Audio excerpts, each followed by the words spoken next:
Okay, hello everybody. Good morning, good afternoon, and good night. I am back here for one more video. So, today I wanted to pretty much work a little bit on a video about the Chaos PvP. However, we all know that the first day, the best you can do is use the collab characters. But I was trying to experiment a little bit, and sadly, I am not exactly a pro at this game. So as you can see, my win rate is not the best. I try to create compositions here, teams, not using all three collab heroes. I tried not using Chad, not using Bidu, not using Sun Jiwoo. However, it is actually quite tough. When I try to do that, I am out CC'd quite often by the enemy team, and normally the enemy Sun Jiwoo does get me quite fast. So yes, my recommendation for the Chaos PvP is pretty much go for the human team with as many of the collab characters as you can, because they are extremely powerful, and be happy. I've seen a lot of YouTubers using LR Galan here, but you will notice right here that I do not have him LR'd. Mine is not even super awakened yet, and not even with full affinity. Because let's be honest, even with his holy relic, I've learned that he's not exactly very useful. So I decided not to focus on him. However, I am doing the Ratatosker boss fight every week, so I will eventually finish his holy relic. Not a priority though. So from my account, since I don't have a very high CC backline, I found that for the first day, this seems to be a good comp, but that's the obvious one, right?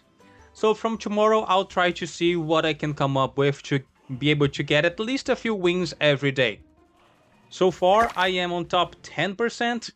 My goal was to try and reach 5%. These will apparently be very difficult, so I'm trying to stay here at 9.2%, 9% until the very end. Wish me luck, everybody. Apparently, I will need it. But that's not the reason I'm here for today. I'm here for the event boss battle. Extreme. I'm using this composition here. You can add some food if you feel like. Let me see. Yeah, let's do it without a food, just because. Let me confirm if everybody here has the equipment. Since I'm using this team mostly on PvP, I built a full HP defense set for all of them, because it provides us with higher CC. In case you don't know, CC is this value here. Pretty much, whoever has a higher CC will go first. So, I tried to go with an HP defense set for all of them to get a higher CC. And yeah, I never engraved him because I don't use him often in PvP, and for PvE this is more than enough. Now, as you can see, I am farming on Extreme with maximum difficulty. I like to do this because it makes it faster and easier to pretty much clear shop. And once I finish shop, I'll just play on the easiest difficulty if there's any mission that requires me doing so. This Biro introduction is savage. I love it. I would say it truly encapsulates the anime moment, don't you think? Okay, now, from this first moment, since we are going for maximum difficulty, he will be hitting us, but it's no problem going second. As you can see, Cha will definitely not take any damage from AoE attacks. Biru is pretty much taunting, so Cha is immune this first round. So, here in the beginning, I'm going to just go the classic route. Okay, finish. Okay, done. I'm going to use these with card with Nasians, so I can upgrade already this card of his for level 2. In case you don't know, his debuff card, once it reaches level 2, it also stuns the enemy, be it for 1 or 2 turns. This card will be very helpful on the second phase of this fight. We'll get there when we get there. Then let's level up Sun Jiwoo and refresh Biru Taunt. In case you don't know, once Biru uses 2 cards, he taunts it again for 1 more turn.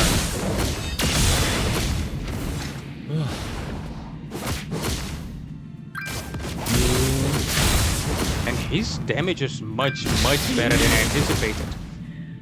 Once he gets a few stacks, he can easily damage cap this whole fight.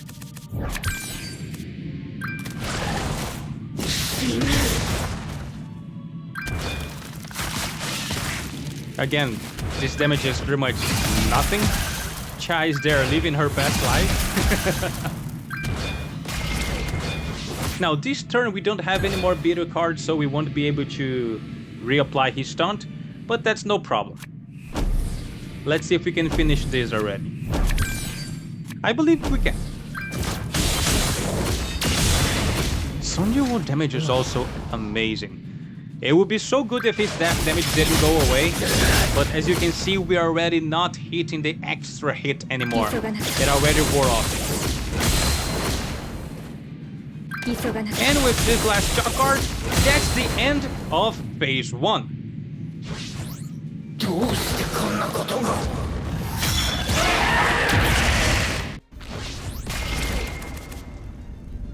Now you will see why this card from Nonsense is so important.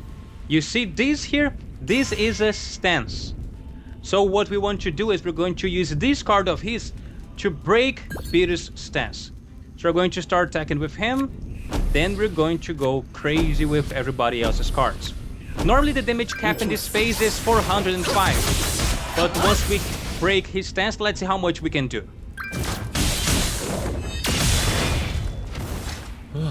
Okay. 650.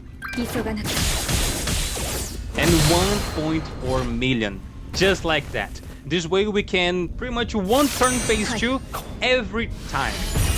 It's the easiest and fastest way to clear the phase 2 as I could find. Now, let's try to fight again, but this time without breaking the shield on the second phase and see exactly what happens to the damage.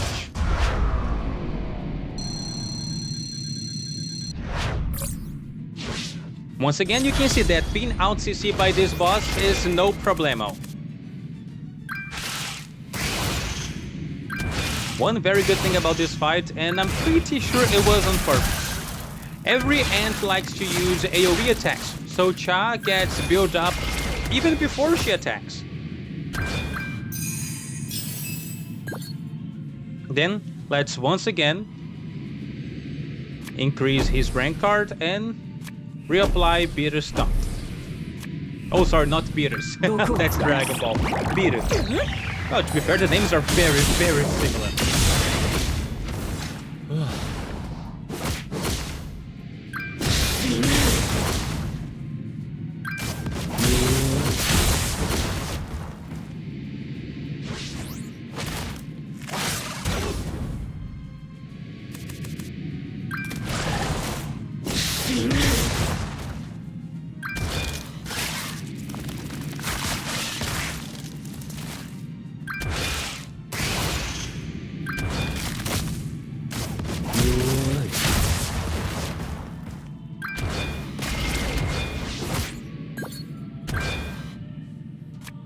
Okay, let's finish this. Actually, let me use 2 Sanji Wu cards so I can level him up a little bit more.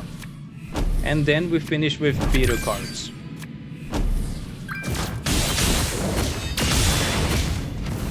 I love this aesthetic of level up after he attacks. So cool, man! Level up! And Beater to the finishing.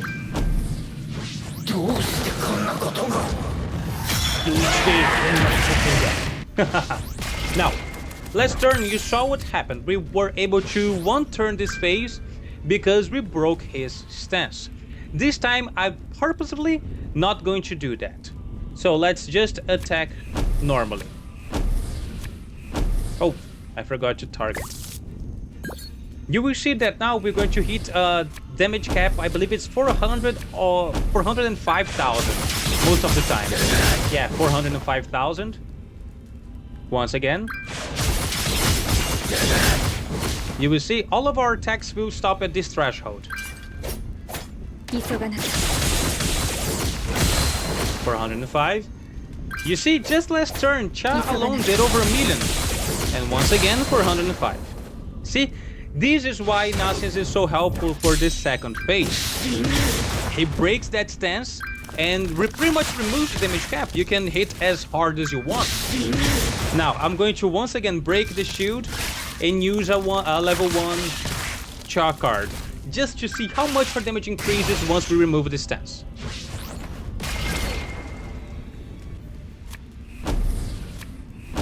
We don't even need to use the Sanjiwoo ultimate to finish this. Okay, stance broken. Let's see how much it goes. Okay, this 2 million is because of the other ants, but you see, easily over 1 million just because we broke the stance. If you hadn't noticed this before, then now you know an easy way to clear this maximum difficulty.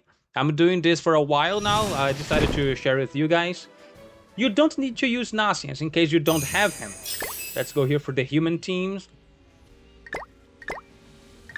I believe Blue Jenna. Also, oh, it's not Jenna. Shoot, I forgot the name of the blue human support. I know I have her somewhere here. Give me just 1 second. Where it is? I just remembered that I don't have her as a awakened. Wait. Oh, it returned to all races. Duh. These will make it a little bit easier to find her. Okay, please bear with me, guys. Oh, here. This one. Zaneri. Again, as you can see, I pulled her. I never once used her. But she can also help a lot on the phase 2. First of all, her unique is helpful there. It does increase the human's stats and everything. But she would be very useful because of this.